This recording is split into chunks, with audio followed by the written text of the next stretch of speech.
Okey, sepanjang tempoh Perintah Kawalan Pergerakan PKP ini yang telah berlangsung lebih daripada 40 hari menyaksikan banyak pihak yang terjejas. Ini termasuklah industri perhotelan di mana kita bermaklum sebelum ini dilaporkan beberapa hotel telah pun mengumumkan menutup operasi mereka, antaranya Hotel G City Club ataupun Hotel G Tower menutup operasinya selepas 10 tahun beroperasi. Begitu juga dengan Hotel Ramada di Melaka dan banyak lagi hotel-hotel lain. Dan untuk bercakap mengenai masa depan industri perhotelan ini, bersama kita melalui Skype ketika ini adalah Muhammad Halim American, pemangku Presiden Persatuan Hotel Malaysia MAH. Assalamualaikum Cik Muhammad Halim. Waalaikumsalam, Hakim. Selamat pagi. Baik, saya Alhamdulillah, selamat pagi. Cik Muhammad Halim, kita sudah saksikan hotel-hotel terkemuka ini umum untuk menutup operasi mereka sepenuhnya. Jadi, apakah yang kita boleh jangkakan atau apakah unjuran sektor perhotelan negara pasca PKP? Okey, terima kasih. Buat masa ni kan, kami mengikut tinjauan kami yang buat dengan ahli-ahli Association Hotel Malaysia ni, kami dapati bahawa dari tinjauan itu untuk tahun 2020 ini, dari Januari ke Disember, ya, jangkaan mereka adalah dalam purata 25% sahaja. Okey. Ini termasuk kalau kita lihat negeri-negeri yang selalunya memberikan okupansi atau okupansi yang baik seperti Sabah Sarawak, mereka menjangka okupansi akan menjadi dalam jangkaan 28%. Untuk negeri-negeri seperti Perak, Selangor, Kuala Lumpur, Negeri Sembilan, jangkaan mereka adalah dalam lingkungan 30%.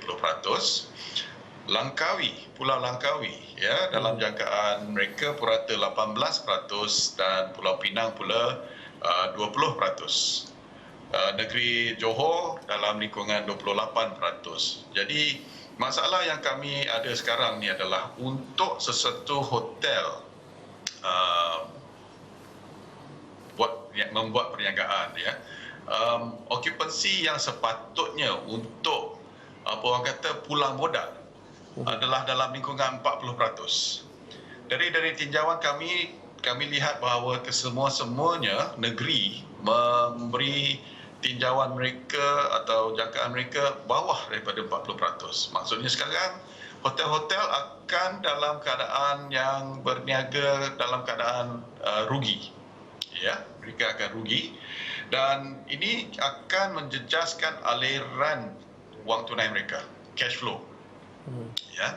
Tanpa cash flow, inilah sebab-sebab yang kami dapat sekarang bahawa tuan punya hotel-hotel mengambil tindakan untuk sama ada tutup sementara ataupun tutup sehingga ujung tahun.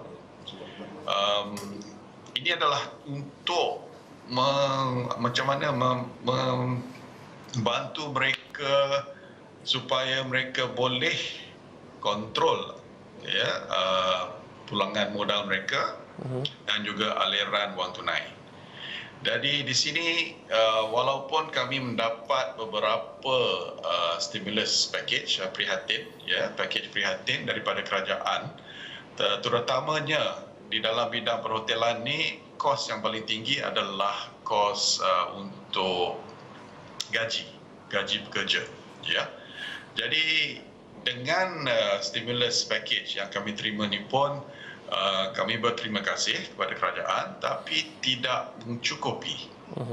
Oleh sebab itu, keadaan sekarang di mana hotel dari semalam hari ini kebanyakannya mereka telah membuat laporan yang mereka akan tutup perniagaan mereka, ya. Jadi untuk situasi yang kami ada sekarang ni, yang mana pandemik COVID-19 ni, ia adalah satu situasi yang luar biasa. Yeah. Walaupun buat masa kita ada pandemik SARS dulu, ya, kami tidak ada situasi di mana MCO ataupun lockdown. Dan sekarang lockdown ni seluruh dunia. Betul. Jadi kalau SARS mengambil 8 bulan, kami rasa untuk situasi sekarang ni kemungkinan lebih daripada 8 hingga 12 bulan sebelum keadaan akan menjadi normal. Okey, Cik Omar Halim, kita faham sektor perhotelan memerlukan pelanggan sekurang-kurangnya 40% untuk cover balik modal operasi seperti yang disebutkan. Tetapi dalam masa sama, untuk hotel, walaupun kapital yang besar, tapi untuk hotel-hotel yang telah beroperasi lebih 5 tahun, 10 tahun, tidakkah mereka sepatutnya sudah mempunyai reserve ataupun aliran tunai yang mencukupi untuk cover jumlah sales, maksudnya sekurang-kurangnya untuk membayar gaji pekerja untuk tempoh sekurang-kurangnya 2 atau 3 bulan? Adakah tindakan menutup operasi ini dibuat untuk mengurangkan kerugian yang lebih besar di masa hadapan? Sedihnya inilah satu cara kita yang boleh buat untuk mengurangkan kerugian, ya.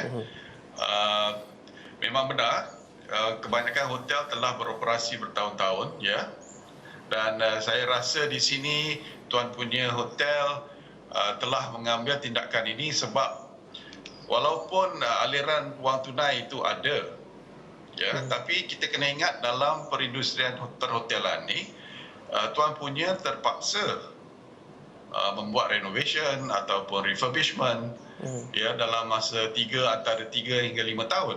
Ya, di sini reserve-reserve yang mereka ada tu telah dimasukkan balik kepada perniagaan.